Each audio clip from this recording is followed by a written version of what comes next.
Hello and welcome back to Maths Behind the Economics YouTube channel.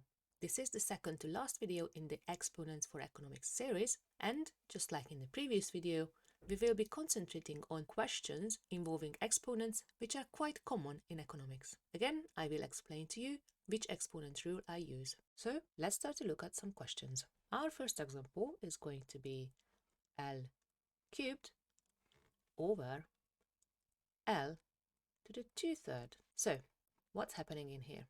We have got the same bases raised to different powers and we're dividing them. So what we're going to have to do is we keep the same base and we're going to subtract the two powers. Like in previous situations, I'm going to switch color and I'm going to do the fraction subtraction separately on the side. So 3 take away 2/3. Again, when we're working with fractions, to be able to subtract them, you have to have them the same denominator, which we also call the common denominator. So what's going to be the common denominator in this case? Well, 3 will be sufficient.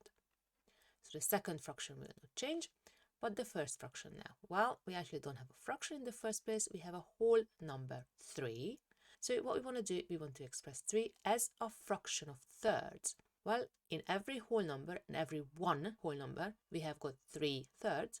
Now, if we have got 3 of them, that's going to make it 9/3. You can think about it this way. What fraction will be equal to 3 after cancelling it down? So 9 divided by 3 gives me 3. So that's why 9/3 is equal to 3 whole numbers. Right? So what happens next? We can now keep the common denominator 3 and subtract the numerators. 9 take away 2 will give us 7. Switch the color back on to blue and replace that fractional subtraction to 7/3. Well, in many cases, you're probably going to leave the answer as it is, but for the sake of practice, we can rewrite fractional powers into roots. So let us do that. Again, remember that the denominator of the fractional exponent always going to be the root, so that's going to be the cube root of L to the 7, because 7 is in the numerator of the fractional power.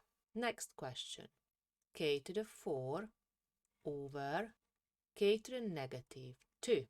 So what's happening in here? Again, I have got the same bases and they again divided by one another. So what we need to do, we need to subtract the powers, not forgetting that the power at the bottom of the fraction is -2. So 4 take away -2, that's the same as 4 add 2, which makes it 6. Next question, square root of p to the 4 multiplied by the cube root of p squared. Again, we have the same basis, p, but they are two different powers, and what's more, they are under different roots. So what I need to do here is first removing those roots, because it's easier to manipulate fractional powers than roots. So I can rewrite square root of p as p to the 4 over 2 powers, and I can replace cube root of p squared as p to the 2 over 3rd powers. Now, 4 over 2, I can cancel that down to 2, because 4 divided by 2 gives me 2. Now I have the same bases multiplied together with different powers, so what I need to do now is add those powers together.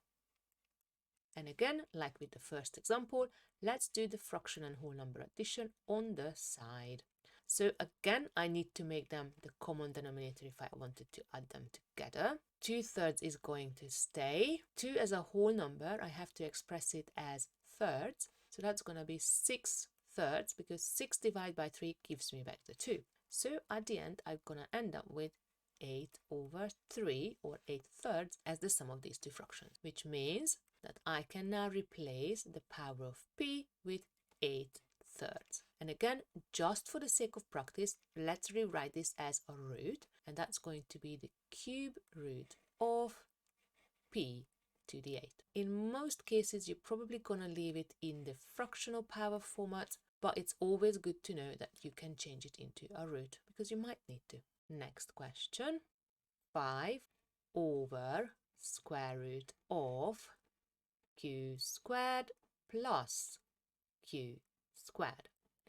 Now, what's going on in this question? I have got a square root, but under that root I have got a sum, not a multiple. So I can't really use any of the exponent rules in this case. However, I recognize that q squared plus q squared is 2q squared, because basically I'm adding the same thing to the same thing, so I end up with two of those same things. So at the bottom of the fraction, under the square root, I can now replace q squared plus q squared with 2q squared. Right, what should I do next? Well, there's nothing I can do in the numerator because it's just 5 on its own, so let's keep that. And now, well, I've got a multiple under the square root, so let's break that out. So that's going to be square root of 2 times square root of q squared. Well, what can I do here? 5 and 2 square root of 2 I can't really do anything with, but I remember that the square root can be rewritten as a fractional power of half. And next I have got a bracket here, and I'm raising q to the squared and then to the half, which means I need to multiply 2 and a half together. Bring the whole thing a bit further up. Again, 5 and square root of 2 I can't really do anything with, but 2 times a half is 1, so that's just equal to q. Well, from earlier algebra experience, you might remember that square root of any number squared will be just equal to the number itself. So basically, the square root and the square cancel each other out. So for example, I could say cube root of a cubed is also equal to a. So in general, I can say that the nth root of a to the n is always going to be equal to a. So I could have just used it at this step, and I could have avoided these 2 extra steps, but I wanted to demonstrate to you why this actually works. So in general, if you want to prove why nth root of a to the n is equal to a, you can follow the steps of changing nth root into the 1 over nth power, and then use the property of raising a power to a power to end up with a. You might want to challenge yourself to write down this using formal mathematical notation. Let us make a bit more space and let's attempt to solve the last question for this video. P squared q squared times q to the negative 2 plus p to the negative 2. Well, what are we going to do here? I have a bracket, so that should be my priority. However, in that bracket, there is an addition of 2 different things. I use 2 different letters, though they are to the same power, but they are different letters and there is addition between them. So there is no exponent rules. I can't do anything with them. So the only thing I can do now is multiply out these brackets. So this is in front of the bracket, and I have to multiply both terms inside the bracket with those terms outside of it. So I'm going to do p squared q squared q to the negative 2 plus p squared q squared p to the negative 2. And I'm going to go to the next line down because I mistakenly started a little bit too high with my expression. So what's going on in here now?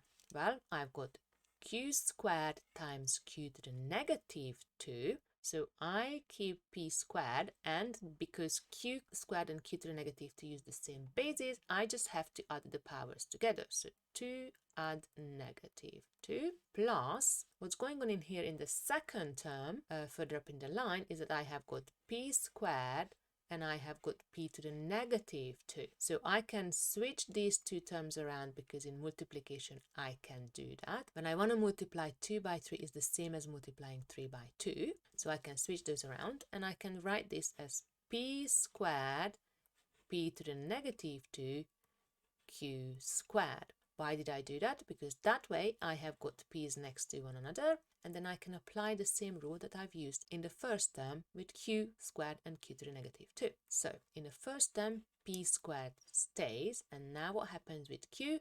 2 add negative 2 makes it 0. Plus, what's happening with the p's? Well, p to the 2 times p to the negative 2, that can be replaced by p to the 2 plus negative 2, but again that's going to cancel out into p to the 0, and then q squared stays. And then hopefully We all remember from one of the previous videos that anything raised to the 0 power is always 1. So I have this q to the 0 being equal to 1 and this p to the 0 being equal to 1. And now we just have to remember that anything multiplied by 1 is just gonna give us back its half. So p squared times q to the 0 just going to end up being p squared. Similarly, p to the 0 times q squared is going to be equal to q squared. So that long bracket at the beginning is actually just p squared plus q squared. Right? That's the end of this video. I hope you were able to follow through and you picked up some useful tips and tricks. And I'll see you in the next video, which will be the last video in the exponents series. See you then. Bye.